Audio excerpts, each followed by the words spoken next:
నమస్తే అండి. నేను ఉదయాన్నే వంట చేసేస్తున్నా ఫ్రెండ్స్. చూడండి, ఈరోజు మటన్ శార్వా చేస్తున్నా. మటను ఉల్లగడ్డ. నాకు కొంచెం పని ఉంది, వెళ్తాను. మా పిల్లకాయలకు కారం లేకుండా మటన్ శార్వా చేస్తున్నాను. 2 ఉల్లగడ్డలు, కొంచెం మటన్ ఉన్నింది ఎత్తుక్కోకుండా. మళ్ళీ మా బుడ్డి పాపకి ఒక ఎగ్గు దాంట్లోనే వేసేసి పలసగా మటన్ శార్వా. చూడండి ఎట్లా, ఇదే వాళ్ళ పిల్లలకి మనం అన్నంలో కూడా వేసి పెట్టచ్చు. మరి చిక్కగా చేయకూడదు, కారం వేయకూడదు. కారం కూడా ఇలా చూడండి, కొంచెం ధనియాల పొడి చల్లేసి దించేస్తా. చూస్తున్నారు కదా ఫ్రెండ్స్, ఇట్లా చేయాలి మనం. నేనంటే మన వీడియోల్లో పెట్టున్నాను అంతకుముందు, అందువల్ల కర్రీ పొయ్యి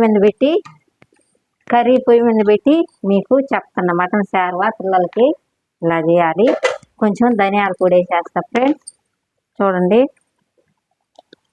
చూసారు కదా మన మటన్ కర్రీ. వేడివేడిగా మటన్ శార్వా ఇట్లా తయారు చేసుకొని మనం పెట్టాలి. ఉంటా ఫ్రెండ్స్, బాయ్.